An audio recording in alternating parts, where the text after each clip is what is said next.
Assalamualaikum warahmatullahi wabarakatuh. Perkenalkan, nama saya Muhammad Rangga Yogi Saputra dari kelas IF 6B dengan NIM 123111040. Pada kesempatan kali ini saya akan memaparkan dan presentasikan terkait UAS dari mata kuliah Teknik Riset Operasional. Di sini ada ketentuan pengerjaannya. Karena NIM saya 123111040, maka untuk itu digunakan 4 digit terakhir, yaitu sama dengan 1040. Karena ada digit 0 pada NIM saya, maka diganti menjadi 5. Jadi untuk nilai A sama dengan 1, nilai B sama dengan 5, nilai C sama dengan 4, dan nilai D sama dengan 5. Soal yang pertama adalah metode transportasi. Ini ada untuk poin-poinnya. Yang pertama adalah menentukan data, supply, demand, dan biaya. Untuk supply di sini ditampilkan tabel, yaitu gudang 1, gudang 2, gudang 3, rumus dan supply. Untuk gudang 1 yaitu rumusnya 80 ditambah A dikali 5. Karena nilai A saya adalah 1, maka 80 ditambah 1 dikali 5, maka 80 ditambah 5 sama dengan 85. Dan untuk keduanya 100 ditambah B dikali 5. Nah, karena nilai B saya adalah 5, maka 100 ditambah 5 kali 5. Ini 100 ditambah 25, jadi 125. Untuk ketiga, itu 120 ditambah C kali 5. Karena nilai C saya adalah 4, maka 120 ditambah 4 kali 5. Itu 20, jadi 120 ditambah 20 adalah 140. Ketika dijumlahkan dari nilai setiap supply di gudangnya itu 85 ditambah 125 ditambah 140, maka hasilnya adalah 350. Dan untuk demandnya yaitu dengan tujuan, rumus, dan demandnya. Untuk tujuan 1 yaitu 90 ditambah B dikali 3. Nah, nilai B saya itu adalah 5, maka 90 ditambah 5 kali 3 dengan 105. Untuk T2-nya yaitu 110 ditambah 4 kali 3, kan nilai C saya adalah 4, maka 4 kali 3, jadi 110 ditambah 12 sama 122. T3 sama dengan total supply dikurang T1 ditambah T2. Nah, 350 ini saya total supply kan, dikurang 105 ditambah 122 sama dengan 123. Ketika dijumlahkan, itu 105 ditambah 122 ditambah 123 sama dengan 350. Untuk matriks biayanya di sini, dari gudang 1 yaitu 6 ditambah A, kan nilai A saya adalah 1, maka sama dengan ditambah 1 jadi sama dengan 7. Kemudian 7 ditambah B berarti 7 ditambah 5. 7 ditambah 5 sama dengan 12. Itu di sini 8 ditambah C, berarti 8 ditambah 4 sama dengan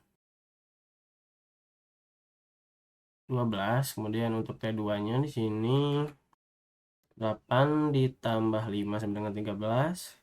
5 ditambah 4 sama dengan 9. 6 ditambah 5 sama dengan 11. Kemudian 10 ditambah 4 sama dengan 14. 9 ditambah 5 sama dengan 14. Dan 4 ditambah 1 sama dengan 5. Jadi tabel biaya transportasi yang diperoleh dari ini tuh adalah sebagai berikut. Untuk gudang 1 yaitu supply 85, kemudian gudang 2 itu 125, dan ketiga sama dengan 140 untuk supply-nya. Nah, untuk T1 yaitu di mana yaitu 105, T2 122, dan 3 123. Jadi total supply demand itu 350. Kemudian ada formulasi model matematis, yaitu matematis ini dirumuskan sebagai program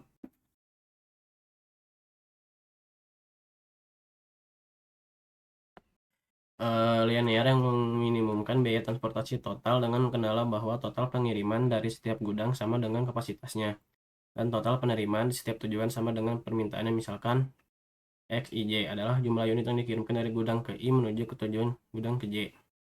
Jadi dengan fungsi tujuan, yaitu tujuan modal adalah meminimumkan biaya transportasi total. Jadi min Z sama dengan 7x11 ditambah 13x12 ditambah 14x13 tambah 12x21 ditambah 9x22 tambah 14x23 ditambah 12x31 ditambah 11x32 dan ditambah 5x33. Jadi kendala supply-nya di sini adalah x11 ditambah x12 ditambah X31 85, kemudian X21 ditambah X22 ditambah X23 125, dengan sini X31 ditambah X32 ditambah X33 140. Kemudian ada kendala di mana yaitu X11 ditambah X21 ditambah X33 adalah 105, kemudian X12 ditambah X22 adalah tambah X30 dan 122, kemudian X13 ditambah X23 ditambah X33 dengan 123. Jadi kendala non negatif yaitu XIJ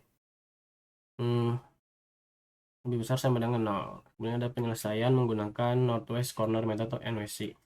Jadi ini merupakan metode untuk memperoleh solusi awal dengan memulai alokasi dari sel paling kiri atas dan bergerak ke kanan atau ke bawah sampai seluruh supply dan demand terpenuhi. Ini ada tabel angkanya di langkah 1 untuk sel G1 dan T1 yaitu dengan perhitungan min 585 dan 105, di alokasinya ada 85.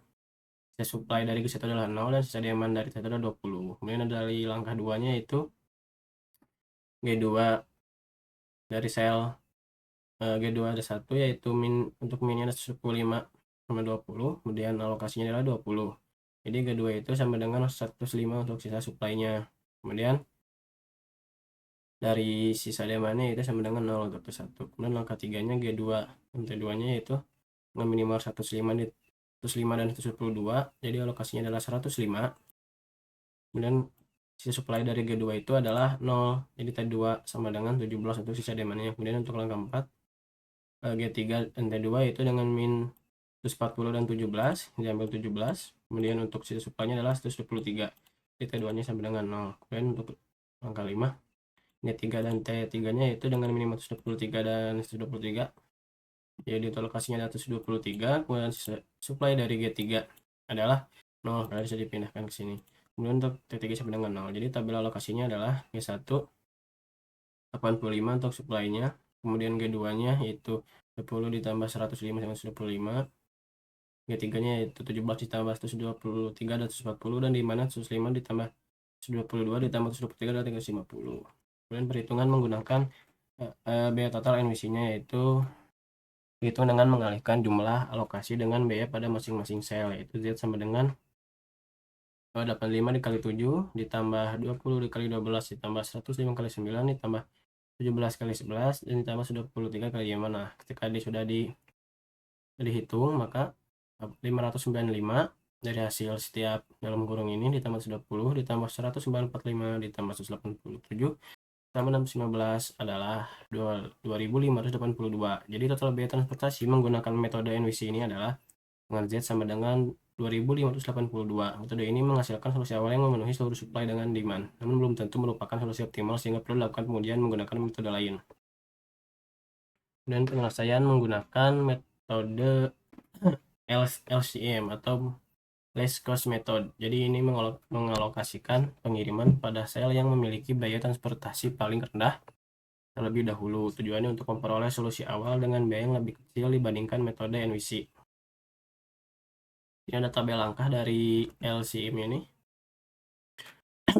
Untuk langkah satunya sama seperti yang di sini. Untuk sel G3 dan T3-nya itu dengan biaya 5 perhitungan, yaitu dengan minimalnya diambil yang kecilnya itu 123, dan kemudian untuk keterangan T3 itu terpenuhi dengan sisa G3 17.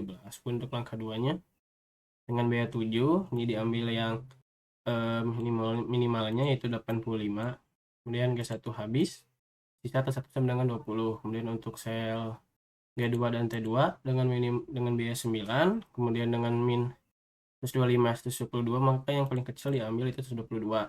Dengan keterangan T2 terpenuhi, sisa G2 sama dengan 3. Jadi yang ini untuk G2 dan T1 dengan biaya 12, kita ambil minimalnya itu 3.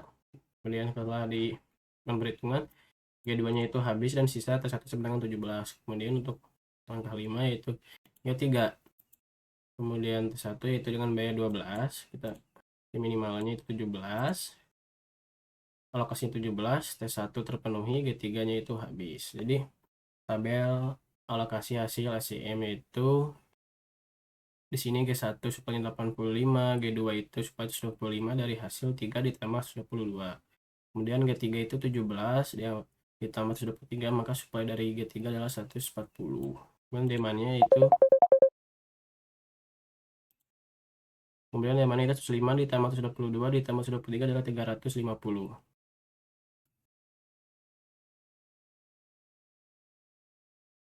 Kemudian tabel perhitungan biaya LCM yaitu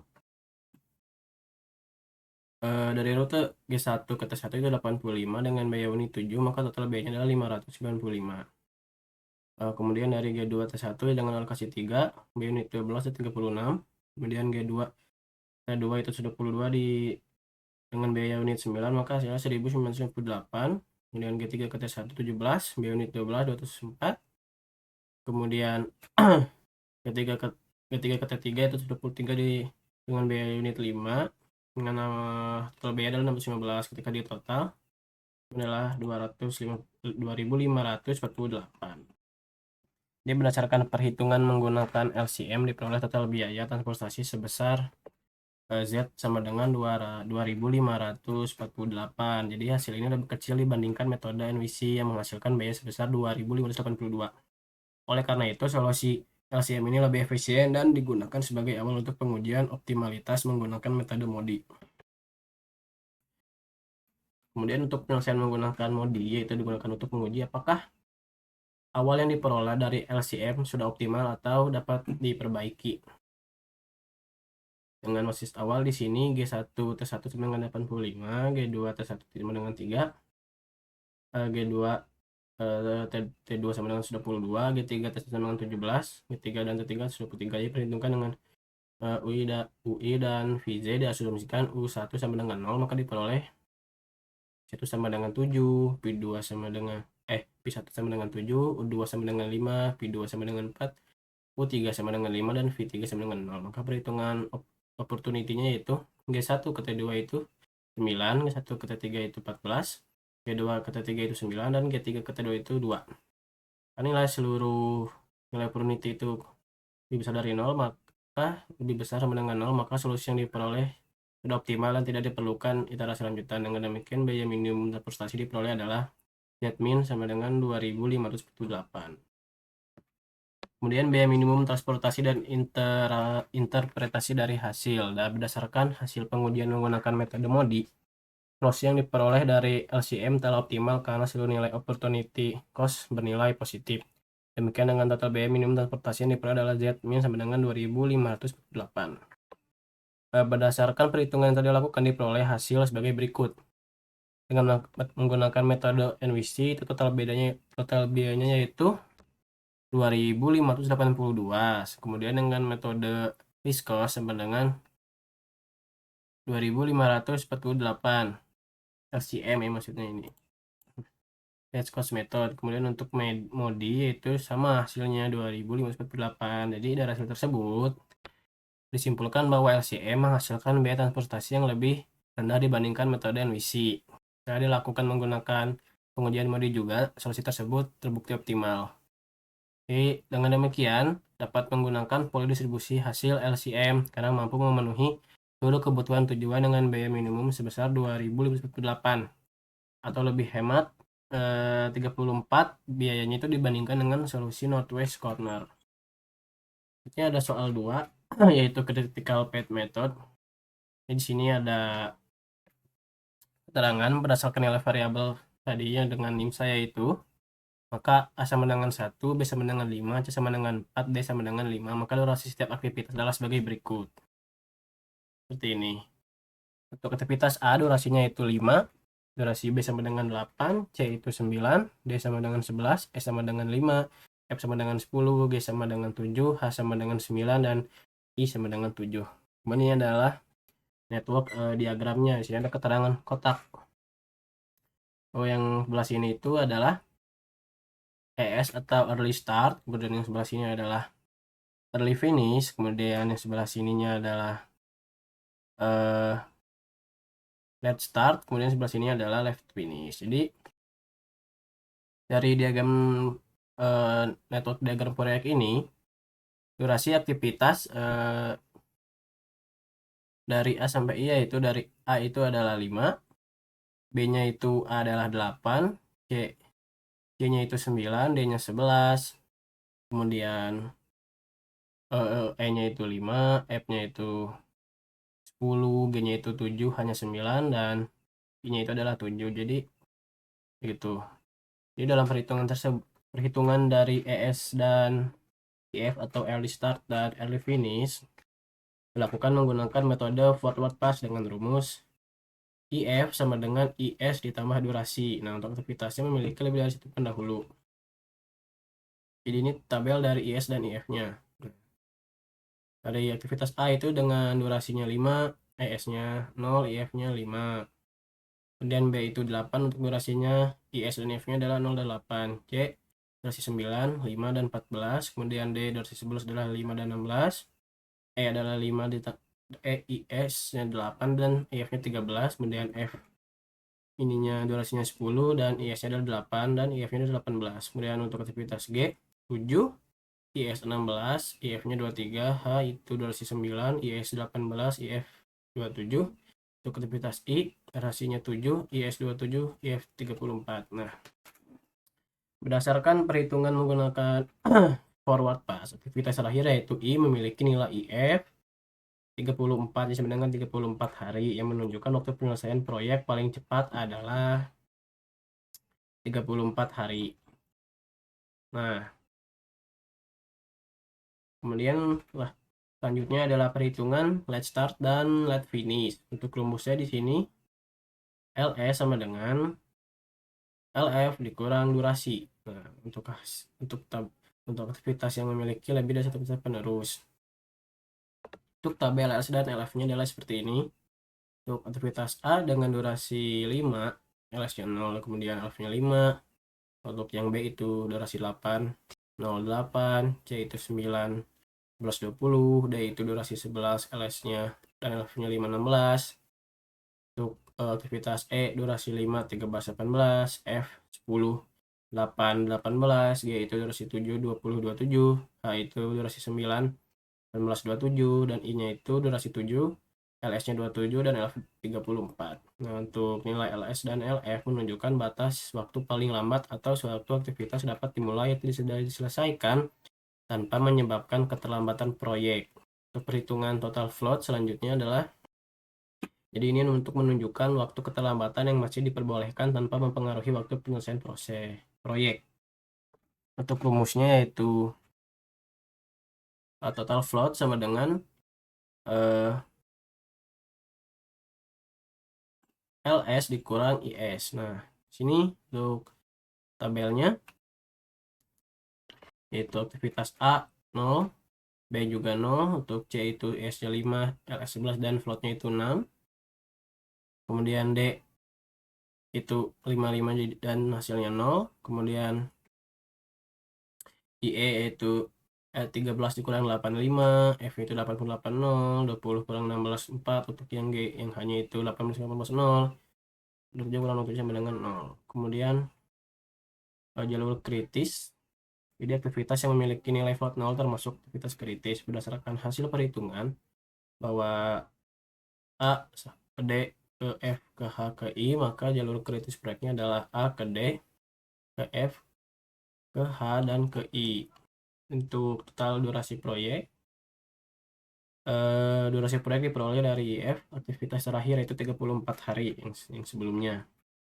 Ini adalah analisis keterlambatan, yaitu jika salah satu aktivitas pada jalur mengalami keterlambatan selama 3 hari, maka proyek juga akan mengalami keterlambatan selama 3 hari. Maka durasi proyek menjadi 34 ditambah 7. Jadi 34 ini ditambah hari keterlambatan di 3 hari, maka sama dengan 37 hari. Jadi kesimpulannya adalah keterlambatan itu akan langsung mempengaruhi waktu penyelesaian proyek. Oleh karena itu, aktivitas pada jalur kritis harus mendapatkan perhatian dan pengawasan yang lebih ketat agar proyek dapat selesai sesuai jadwal. Mungkin sekian yang bisa saya sampaikan. Mohon maaf apabila dalam penyampaian dan pemaparan ini terdapat kekurangan. Terima kasih atas perhatiannya. Saya akhiri, wassalamualaikum warahmatullahi wabarakatuh.